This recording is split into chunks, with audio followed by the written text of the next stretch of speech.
नमस्कार दोस्तों। मेरे लेह लद्दाख के डे 7 वाले व्लॉग में आपका स्वागत है। और आज जो हम लोग करने जा रहे हैं, लेह लद्दाख का आखिरी डे है हमारा टूरिज्म का।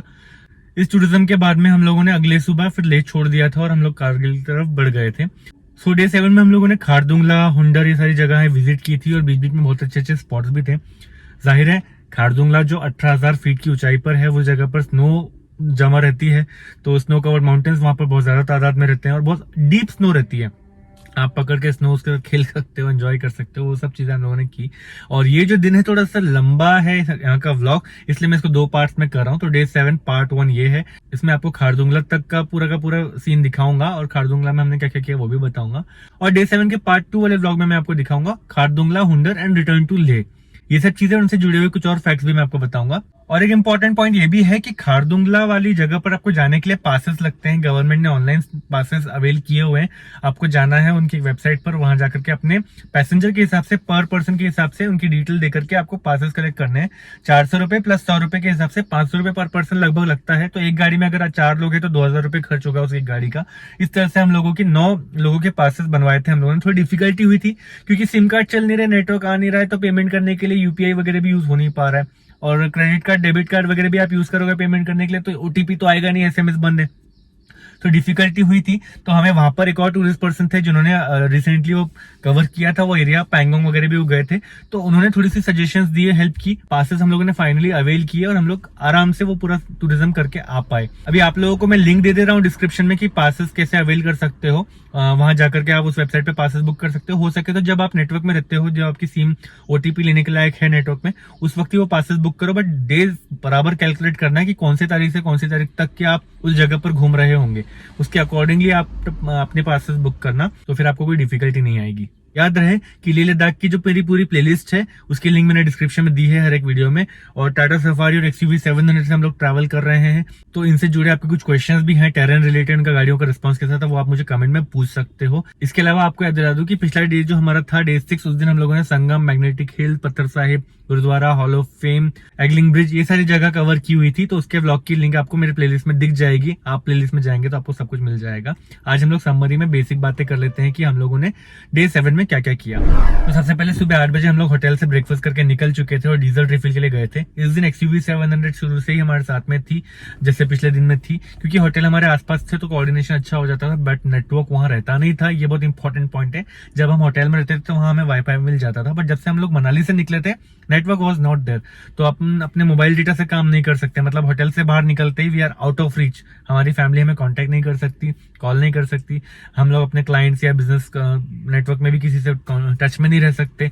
ये सब चीजें क्यों? क्योंकि वो जो हाई ऑल्टीट्यूड वाले स्पेसेस हैं वहां पर कुछ चुनिंदा नेटवर्क ही चलते हैं, शायद कुछ सिक्योरिटी कंसर्न होंगे, और वो भी पोस्टपेड चलते हैं, प्रीपेड नहीं चलते हैं।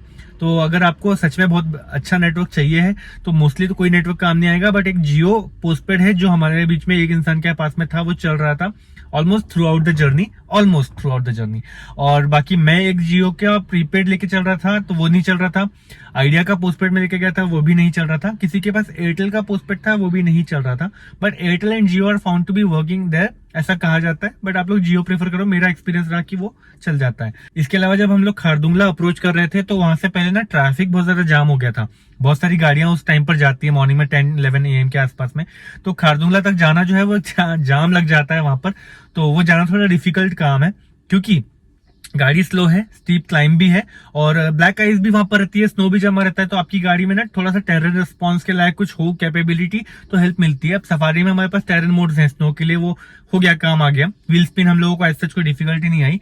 XUV 700 ऑटोमेटिक डीजल थी तो उसमें व्हील स्पिन थोड़ा बहुत था, बट मोस्टली उसने भी संभाल लिया। बट उसमें डेडिकेटेड टेरन मोड नहीं थे, होते तो शायद व्हील स्पिन थोड़ा जो हुआ वो भी नहीं होता, बट उससे बहुत बड़ी डिफिकल्टी कुछ हुई नहीं। तो एज अ ओनर या as a driving person Rohan भाई ने भी मुझे नहीं बोला ऐसा कुछ कि उसको डिफिकल्टी हुई है स्नो में, सो इट्स फाइन। इसके अलावा एक और इंपॉर्टेंट पॉइंट ये था कि खारदुंगला के आगे हम लोग जब गए थे तो हम लोगों को ने रिवर राफ्टिंग वाले कुछ लोगों से मुलाकात हुई थी, लेकिन हम लोग उनको देखकर भी रिवर राफ्टिंग करने की जो इच्छा थी वो दबाकर बैठ गए, क्योंकि हम लोगों ने नहीं की रिवर राफ्टिंग। उसका वक्त नहीं था हमारे पास में। क्या होता है जब आप इतने ऊपर टेरेन में जाते हो, अननोन लोकेशन पर जाते हो, क्लाइमेट भी आपको पूरी तरह से पता नहीं है, तो different hours of the day show you different climate. अब वहां पर दिन में तो ठीक है, लेकिन जब शाम हो जाएगी, लौट रहे होंगे, तो विजिबिलिटी भी कम हो जाएगी, ठंडक बढ़ जाएगी, और उस टाइम पर आपको लौटना है खारदुंगला होते हुए वापस ले, तो डिफिकल्ट और ज्यादा हो जाएगा, रिस्क बढ़ जाएगा। तो हम लोग नहीं चाहते थे वो सब चीजें हों, इसलिए हमने रिवर राफ्टिंग स्किप की, सीधे हुंडर पहुंचे, हुंडर में जाकर के विजिट करके लौटे।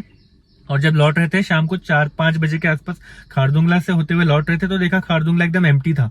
जाते वक्त तो खारदुंगला में हम लोगों ने मजे बहुत किए, पर बहुत ज्यादा भीड़ थी। वो जो बोर्ड होता है जहां पर लिखा होता है कि खारदुंगला कितने 18,000 फीट की ऊंचाई पर है सी लेवल से, वो बोर्ड के साथ खड़े होकर अपनी फोटो भी निकाल नहीं पा रहे थे, इतनी भीड़ थी। लेकिन लौटते वक्त हमारी गाड़ी के अलावा कोई गाड़ी नहीं थी वहां पर, मतलब इतना एम्प्टी स्पेस है। तो वो ट्रू फैक्ट है कि खारदुंगला से होते हुए गुजरना है तो आपको शाम के पहले निकल के वापस आ जाना चाहिए। सो ये थी आज के व्लॉग की समरी। अब हम लोग व्लॉग शुरू करते हैं, और डे 7 के पार्ट 2 वाले व्लॉग में मैं आपको बताऊंगा कि हम लोग खारदुंगला के आगे हुंडर गए तो वहां पर हम लोगों ने क्या क्या किया और कैसा रहा हमारा सफर। सो ये है लेह के होटल ओमासिला का रिसेप्शन, तिब्बतन स्टाइल में यहाँ पर सब डिज़ाइन बनी हुई है। मैंने यहाँ पे काफ़ी सारे फोटोज़ देखे कि कई सारे सेलिब्रिटीज़ भी यहाँ पर आए हुए हैं, पहले यहाँ पर आकर रुके हुए थे। सो उनके काफ़ी सारे फोटोज़ यहाँ पर है, politicians, Bollywood celebrities and a lot more people, even Brad Pitt भी। इस सेम होटल में हम लोगों ने 3 days and 3 nights स्पेंड किए, और काफ़ी कंफर्टेबल एक्सपीरियंस रहा हमारा यहाँ पर।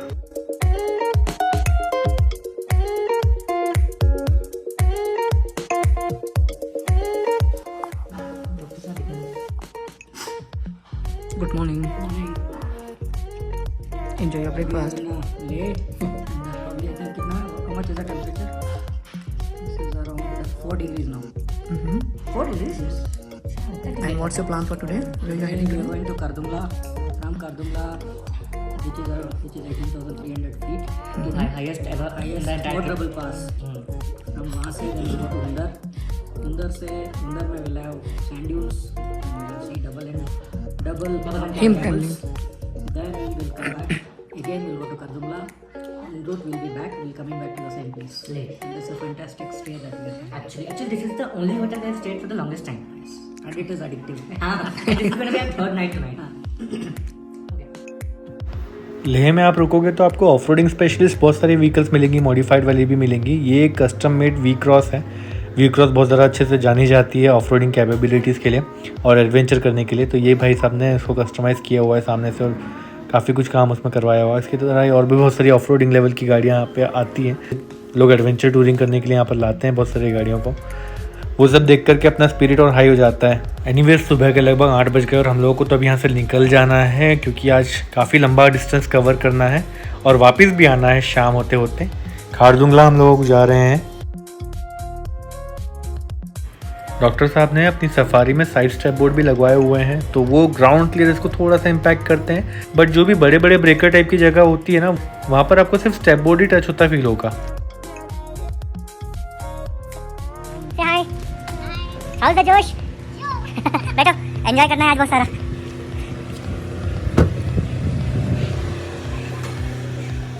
लेह में होटल से बाहर निकलने के बाद लेह शहर से बाहर निकलते निकलते भी एक्स्ट्रा टाइम काफ़ी सारा चला जाता है, और डीजल रिफिल अगर आपको करना हो तो 10-15 मिनट और एक्स्ट्रा पकड़ कर चलो। इसलिए सुबह 7-8 बजे तक निकल जाओ तो आप ज़्यादातर चीज़ें घूम पाओगे। 8-9 बजे 10 बजे तक कंफर्टेबली निकलोगे तो शायद आपको बहुत सी चीज़ें मिस करनी पड़ेंगी।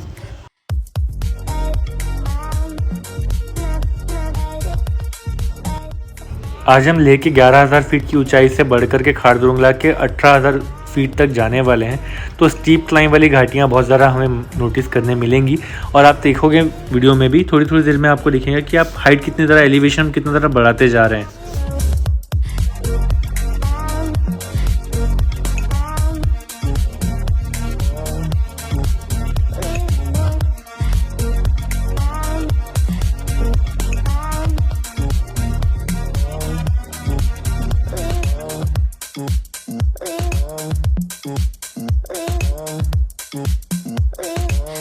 यहाँ नैरो रोड्स होते तो इंडियन आर्मी के ट्रक ने हमें साइड दिया, बहुत अच्छा लगा। ये इतने नैरो रोड्स हैं घाटी में कि आपको मोस्टली एक साथ 2 गाड़ियाँ क्रॉस करना डिफिकल्ट लगने वाला है। अगर सामने से गाड़ी आती है तो भी डिफिकल्ट हो जाता है, और किसी को ओवरटेक करना तो भी डिफिकल्ट हो जाता है। तो कभी कभी बहुत ज़्यादा पेशेंस रखना पड़ता है 1-2 किलोमीटर तक के, उसके बाद में कहीं मौका मिलता है ओवरटेकिंग वगैरह करने का।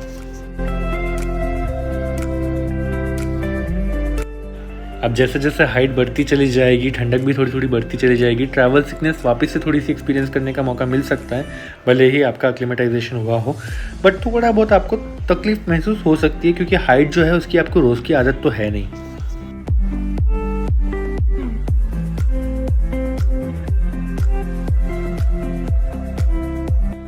अब हम खारदुंगला से काफ़ी करीब आने वाले हैं, तो बर्फीला इलाका यहाँ से शुरू हो गया है। आपको स्नो कवर्ड माउंटेन्स यहाँ पर अब ज़्यादा से ज़्यादा नज़र आएंगे। ठंडक इज़ ओके, ऐसा नहीं कि बहुत ज़्यादा ठंडक है, बट हाँ है, आप जैकेट वगैरह पहनकर यहाँ ट्रैवल करो तो अच्छा रहेगा। थोड़ी थोड़ी स्नोफॉल भी एक्सपीरियंस करोगे। नज़ारे इतने खूबसूरत होंगे कि ड्राइव करने से ज़्यादा जो बाकी पैसेंजर्स हैं उनके ज़्यादा मज़े हैं।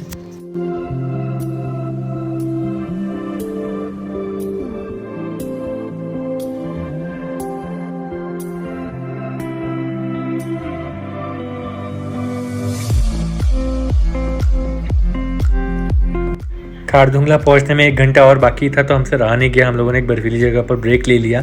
सोचा थोड़ा तो बर्फ से खेलना बनता है यार, बिकॉज इट्स फन।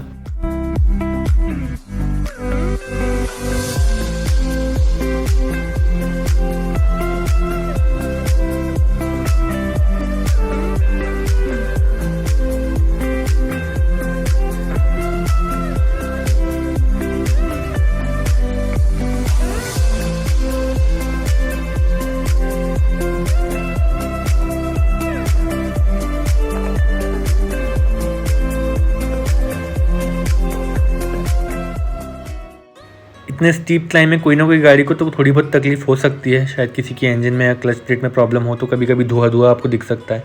ऐसे में एक्सपीरियंस अगर ड्राइवर हो तो वो शायद पैनिक ना करे, ऊपर से वो प्रॉब्लम सॉल्व करने में लग जाए तो अच्छा रहता है।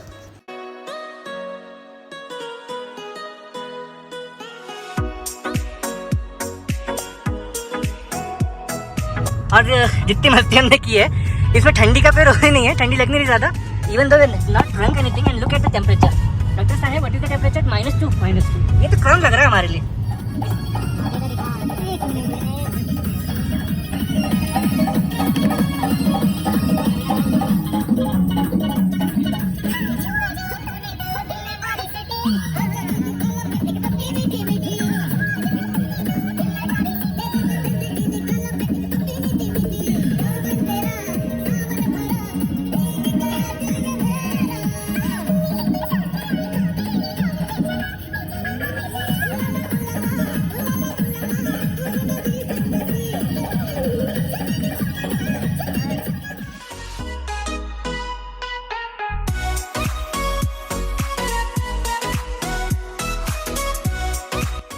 अगर चारों तरफ बर्फ़ दिखे और सामने एकदम फॉगी व्यू हो जाए तो नज़ारे जो है उस पर 4 चांद लग जाते हैं, और बहुत ही बढ़िया नज़ारा लग रहा था।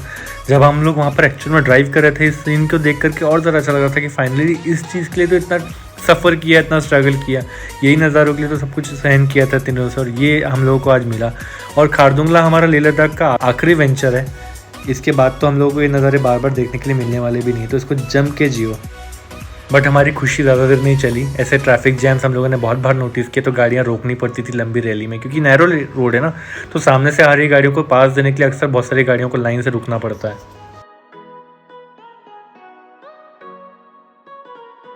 आगे लो, आगे लो। ट्रक के टायर में चेन लगी हुई है, और आगे वाले टायर में भी चेन है। नहीं, आगे में नहीं है, पीछे में। तो क्या इसका व्हील स्पिन पीछे ही होता है फिर? यानी ये क्या है, गेटअवे है ना? ये तो स्कॉर्पियो गेटअवे अच्छी गिनी चुनी बनी थी यार बस। हाँ, ये ऑस्ट्रेलिया में बहुत चल रही है अभी भी। सब लोग का So the temperature right now is -4, right? लो, निकल गई गाड़ियाँ। वाह भाई वाह, -4 डिग्री बर्फ है।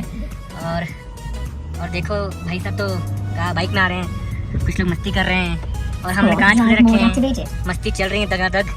किसी को कुछ लग नहीं रहा, पता नहीं हमारी चमड़ी में क्या हो गया, हमको ठंडी नहीं लग रही ज़्यादा।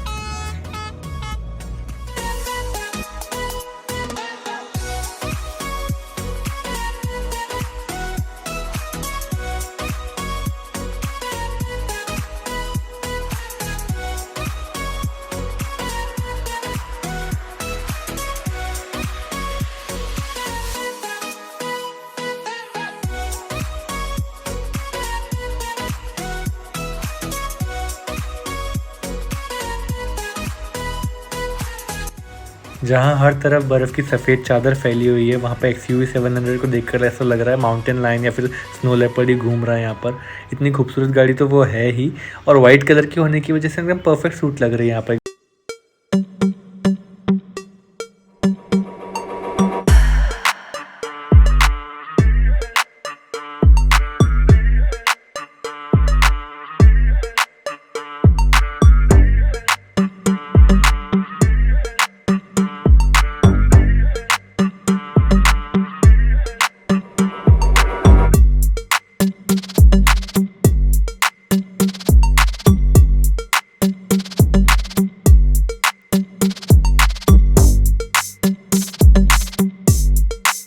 ठंडी है भरपूर।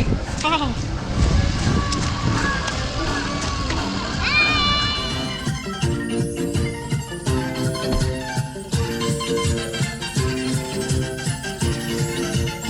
ये ऑटोमेटिकली स्टार्ट हो रहा है ना भाई, इसलिए बोल रहा हूं। क्योंकि यहाँ से दिख रहा है, मैं बंद कर रहा था क्योंकि ऑटोमेटिकली स्टार्ट हो रहा है ना। स्टार्ट होता है ठीक है, ये दिख रहा है, कर दो ना ये बटन क्या है, ये ऊपर का बटन है ना। अच्छा मे भी उसे समझ आया।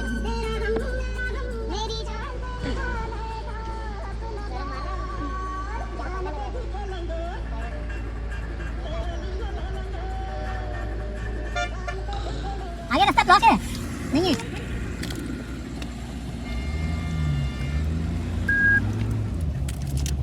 समझ। Wet mode activated. Sport drive mode activated. Wet mode लग गया, स्पोर्ट मोड लग गया। स्पोर्टी तरीके से गीले हो रहे हैं हम। निकल जाते हैं। उधर रैपर जगह पीछे डाल दे। साथ में चलेगा। पीछे वाले डाल दो अपने में।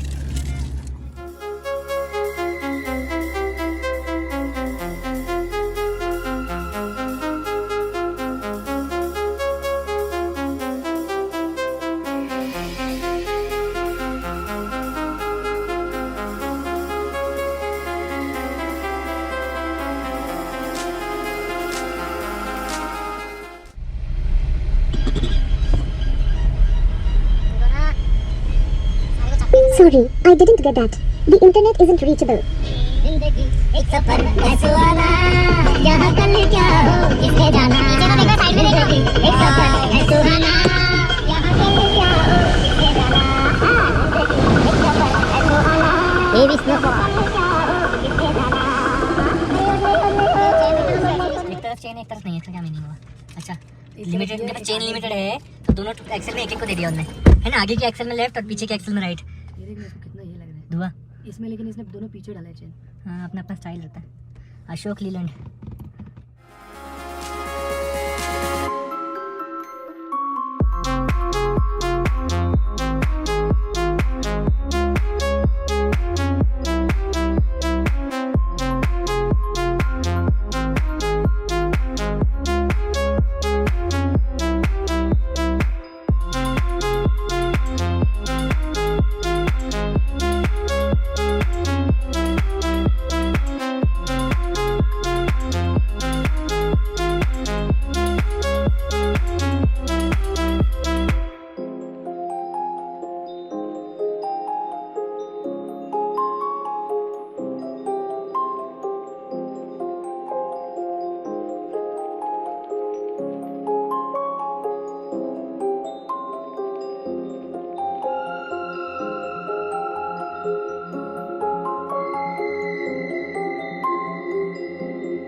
हेवन भाई haven.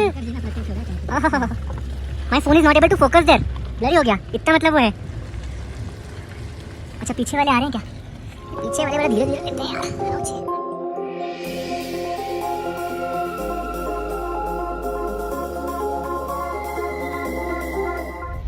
So we are at the highest motorable road in the world. Okay, Khardungla हम जा रहे हैं और होगा शायद नंबर 1 नंबर 2 टॉप 5 में तो कहीं ना कहीं है ये। इंडिया का ही है ज्यादातर टॉप 10 में, तो वन ऑफ द हाईएस्ट तो है ये पीक। और हम लोग अभी -4 डिग्री पे चल रहे हैं। गाड़ी अभी स्पोर्ट मोड में लगानी भी नहीं पड़ रही, बस वेट मोड लगा दिया है सफारी को एंड चल रही है। चलाने वाले इतने मजे ले रहे हैं, मतलब पता नहीं क्या। और बर्फ देखो हर तरफ, खाई देखो। Oh God wow, if this is not heaven what is. So we believe we're already at Khardungla, the Khardung Pass. वाह सीढ़ियाँ बनी हुई है. So many tourists here. जितनी डिफिकल्टी देख लो, इतने लोग आए हुए हैं, ऐसा लग रहा है. 18,380 feet, world highest cafeteria. So यहाँ पर जो कैफेटेरिया भी है, this is called world highest cafeteria because 18,000 feet से ज़्यादा पे है ये. वाह मैन, इतनी सारी गाड़ियाँ, ऐसा लग ही नहीं रहा कि हम डिफिकल्ट से आए. एक दूसरे को कंग्रेचुलेट तो करो. Congratulations, we have completed this यार. Some achievement. Despite of all the efforts, all the struggle, all the difficulties. इस मोमेंट के लिए मैंने 8 साल जिया है. इन्होंने 8 साल में इंतजार किया, हमने कई महीनों तक किया. इनका सपना था, इनका भी था. Everybody of us wanted to experience this and we did this. So this is actually a bigger achievement and a big thanks to Dr. Saab for bringing us all here, for planning a very good itinerary for all of us, and we can't thank him enough for giving us a lifetime memorable experience. Thank you Dr. Saab and thank you Adi Yogi ji. हर हर महादेव. हर हर महादेव. जय शिव शंभू. जय बोखाल.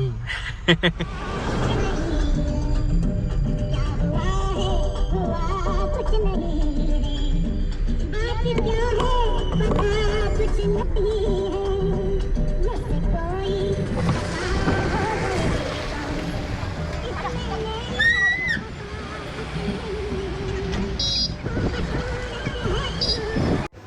खारदुंगला हम पहुंच तो गए, गाड़ी park करना ही difficult हो रहा है, इतनी गाड़ियां यहाँ पर जमा है और जो यहाँ से ट्रैफिक गुजर रहा होता है उनकी वजह से भी हमें गाड़ी पार्क करने के लिए इजीली स्पॉट नहीं मिल पाता. तो पहले ना खारदुंगला थोड़ा सा क्रॉस करके मतलब थोड़ा सा आगे जाओ और जहाँ भीड़ थोड़ी कम लगे वहाँ पे गाड़ी लगा दो.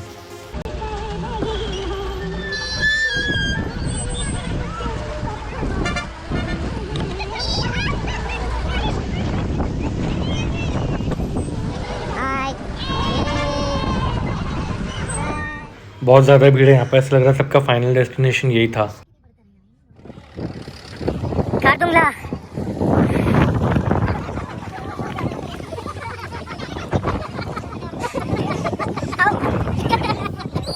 खारदुंगला टॉप नॉट पल्ले का.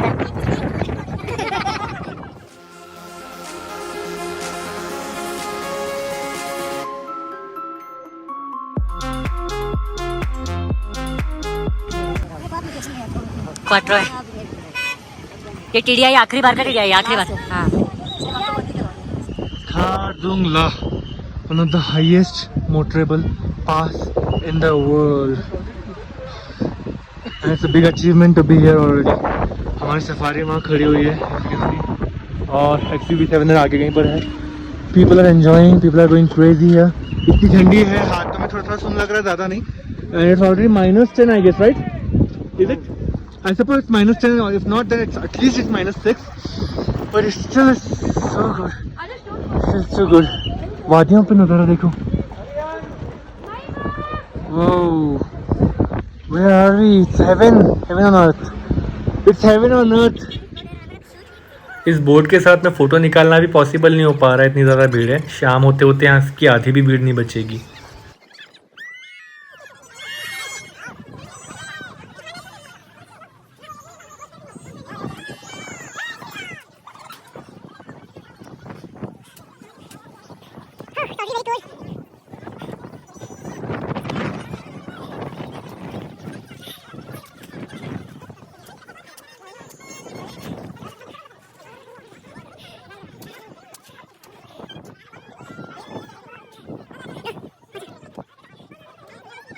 इसी बीच मेरा ध्यान गया एक फ्रेंड्स ग्रुप के ऊपर जो बहुत ज़्यादा एंजॉय कर रहे थे और एक दूसरे के साथ काफ़ी ज़्यादा अच्छा मोमेंट स्पेंड कर रहे थे. मैंने सोचा उन लोगों से बात की जाए, उनके हाई स्पिरिट के बारे में पूछा जाए. Excuse me, hello, excuse me, you are on YouTube vlog. I have one